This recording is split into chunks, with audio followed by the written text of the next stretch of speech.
30 million COVID vaccines from U.S. pharmaceutical firm Novavax will arrive by the second or third quarter. The COVID-19 variant first detected in the United Kingdom is found to be up to 100% more deadly than previous ones. The Agriculture Department says it may take the hog industry 3 years to recover from the outbreak of the African swine fever. And the families of slain activists in Calabarzon are eyeing to press charges against the police for locking up the remains of their relatives.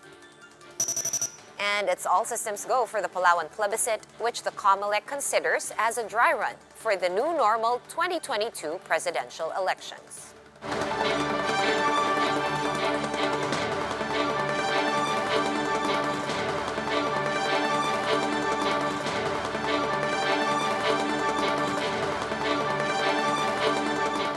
Fast, focused, and fearless. Here's a roundup of stories we're watching now. I'm Sean Yao. The Philippines is set to receive 30 million doses from Novavax by the late second quarter or early third quarter of the year, according to India's ambassador to the Philippines, Shambhu Kumaran. Vaccine czar Carlito Galvez Jr. is currently in India to negotiate the supply of Novavax shots for the Philippines. Ambassador Kumaran said negotiations for the jab are pretty much a done deal, adding that the 30 million doses of Novavax and possible additional supply are on the table. And we're very hopeful that this vaccine can reach early in the third quarter or in the late second quarter of this year. So it'll provide the backbone for the Philippines vaccination effort in the second half of 2021 this year. And Malacanang reports that over 114,000 individuals have so far been inoculated against COVID-19. Nearly 800,000 doses have been deployed, 440,000 of which are from Sinovac, while 356,000 are from AstraZeneca. At least 422 vaccination sites are operational, with 348 conducting vaccinations today. Meanwhile, more than 1,700 cases of post-vaccination adverse effects have been recorded. The B.1.1.7 variant of COVID-19, which was first detected in the United Kingdom, has turned out to be far deadlier compared to other variants. Recent findings reveal that the UK variant is 30 to 100% more fatal than others. The study published in the British Medical Journal states that the B.1.1.7 variant led to 227 deaths in a sample size of almost 55,000 COVID-19 patients. This figure is much higher than the 141 fatalities among the same number of patients with other variants. Early studies only suggested that the UK variant is about 40 to 70% more transmissible than the original. The Health Department logged close to 3,800 new COVID-19 cases on Thursday. That is the highest daily jump since September of last year. It also brought the total caseload to more than 607,000, more than 47,700 of which are still active. 63 more people died of the virus, bringing the death toll to above 12,600. Meanwhile, recoveries are now at more than 546,000, with 406 new survivors today. In other news, the Agriculture Department is expecting the hog industry to recover from the African swine fever by 2023, but hog raisers disagree, saying this will take much longer than expected. Shaila Francisco is joining us live from Taguig for more details. Hi, Shaila. How will the government help the industry recover from these losses? Sean, the Agriculture Department is banking on additional funding to help the hog industry recover as early as 2023. They say they would need 27.2 billion pesos for its 3-year ASF recovery program. For this year alone, the DA says it needs to request an additional 4.3 billion pesos to support the programs to combat the ASF threat. Among those programs include repopulation and intensified production, swine breeder multiplier farms, provision of insurance premium, and biosecurity and surveillance program.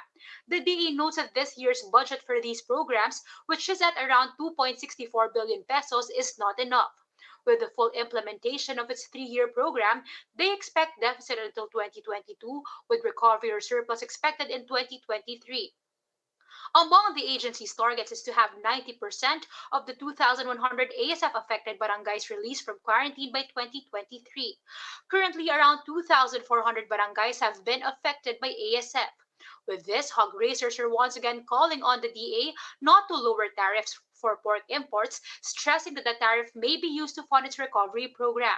National Federation of Hog Farmers President Chester Tan says lowering tariffs can cost the government at least 14.4 billion pesos. If the government decides to push through with this, Tan warns that this may delay the recovery to 7 years as some producers will be discouraged to raise hogs. He adds that allowing more imports can increase the chance of entry of the new variant of ASF in the country.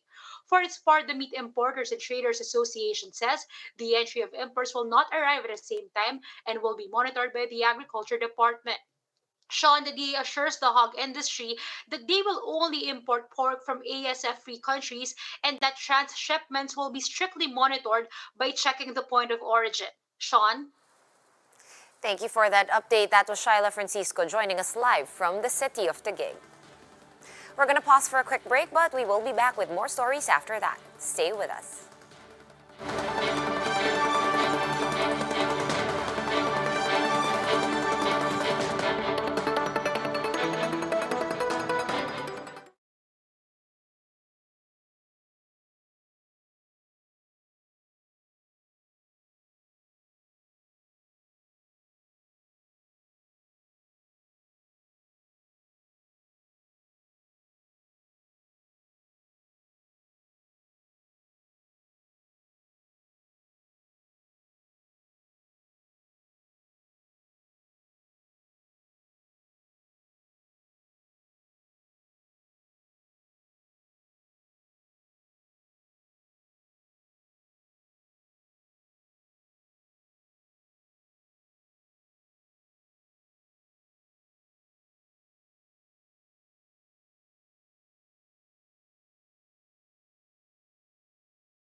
You are still watching One News Now. I'm Sean Yao.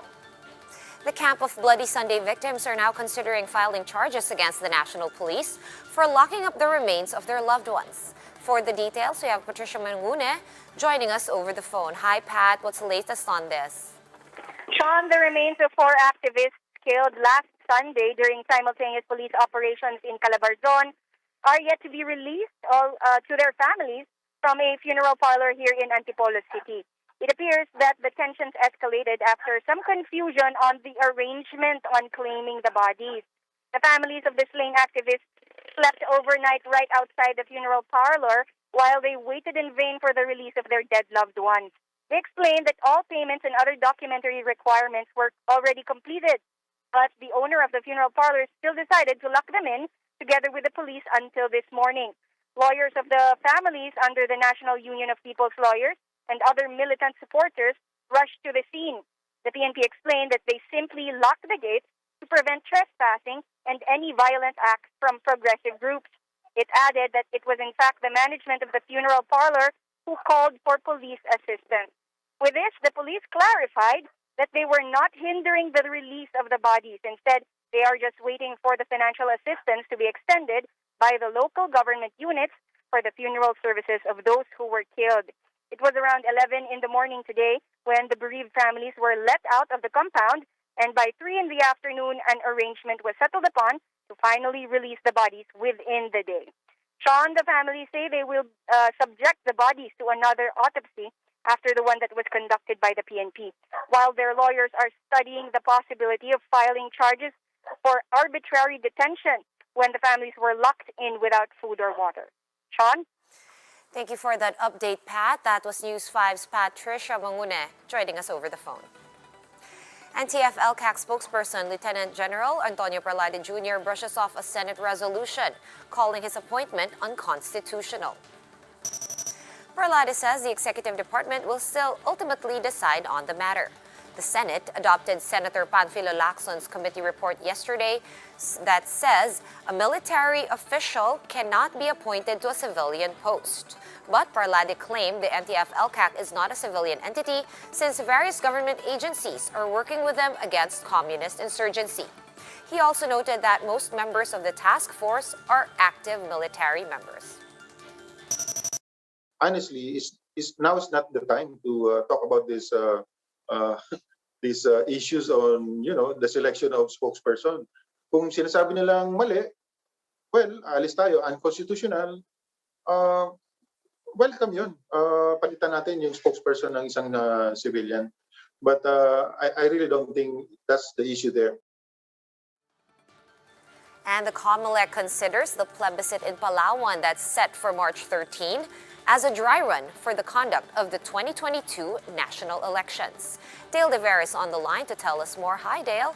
How are preparations going over there in Palawan? Sean, the Palawan plebiscite is good to go as COMELEC prepares for the weekend voting on the proposal to divide the province to Palawan Oriental, Palawan del Norte, and Palawan del Sur. Palawan residents are expected to decide on the proposal, with the COMELEC implementing an electoral process adherent to quarantine rules. COMELEC says verification and inventory on the number of ballots and other supplies are being prepared as of the moment. Police have also been deployed in various parts of the province to ensure a peaceful voting. Minimum health standards will be followed during the plebiscite. There will be isolation facilities for voters with 37.5 temperatures or higher. They will still be allowed to vote at the isolation facility. The actual electoral process will also be different from what we're used to. Only 5 voters will be allowed inside the polling precinct at the same time. The number of watchers from both the proponents and oppositors will also be limited to maintain social distancing. Face masks are mandatory, but face shields are not. The plebiscite committee will also disinfect pens, chairs, and other paraphernalia from time to time. Voting will start at 7 in the morning and will end at 3 in the afternoon. And since this is going to be a manual electoral process, canvassing of votes may take time. Only one question will be on the ballot, whether you agree on the proposal to divide the province or not. Sean, the Palawan plebiscite should have been done last May 2020, but had to be rescheduled due to the pandemic. COMELEC said this electoral process will help them in the conduct of 2022 elections, as this would seem to be a dry run for next year's national election. Sean? Thank you for that update from Palawan. That was Dale De Vera joining us live over the phone. For more updates, visit News 5, the Philippine Star, and Business World online.